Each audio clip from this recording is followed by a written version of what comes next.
লজ্জা লাগে যে আমরা পশ্চিমবাংলার জনগণ আমাদের মোটামুটি বিধানসভায় শপথ গ্রহণ করছে, বাংলা পড়তে পারছে না। চিন্তা করুন, তার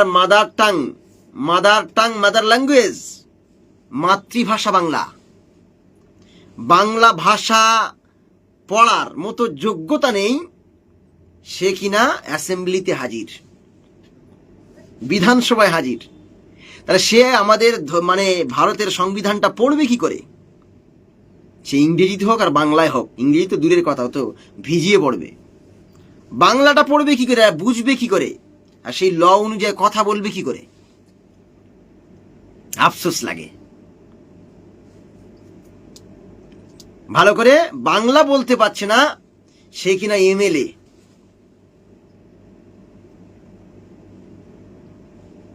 আসলে মনে রাখতে হবে, ওরা এমএলএ হওয়ার যোগ্যতা ছিল না, জোর করেই এসেছে। একথা বলার সাহস সবার হয় না। কি করে জোর করে এসেছে? ধর্মের সুশুড়ি, অমুক ধর্মের লোক, ওকে ভোট দাও।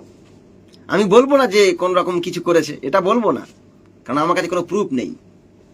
কারণ ধর্ম দেখে ভোট দেওয়া হয়েছে, এই জন্য ধর্মীয় রাজনীতি চলছে। ধর্ম দেখে ভোট দেওয়া হয়েছে বলে ধর্মের ভিত্তিতে বিধান তৈরি হচ্ছে। এক ধর্মের মানুষ অন্য ধর্মের উপরে আইন চাপিয়ে দিচ্ছে।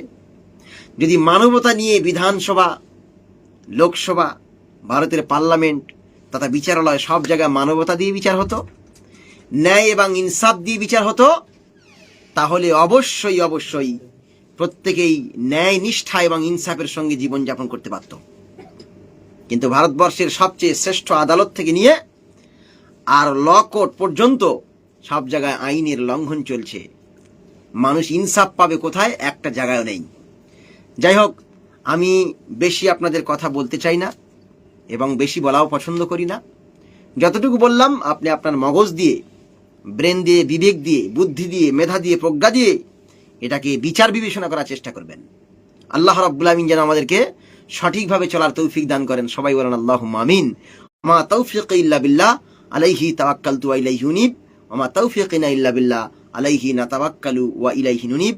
সকলে ভালো থাকবেন আর আমার জন্য দোয়া করবেন, আমি যেন মানবতার কল্যাণে কিছু কাজ করতে পারি এবং আগামীতে জনস্বার্থে কাজ করতে পারি। আল্লাহ যেন সে তৌফিক আমার দান করেন। আসসালামু আলাইকুম ওয়া রাহমাতুল্লাহি ওয়া বারাকাতুহু। সবাই ভালো থাকবেন। আপনাদের সকলকে ঈদুল আজহার অগ্রিম শুভেচ্ছা রইল। আসসালামু আলাইকুম।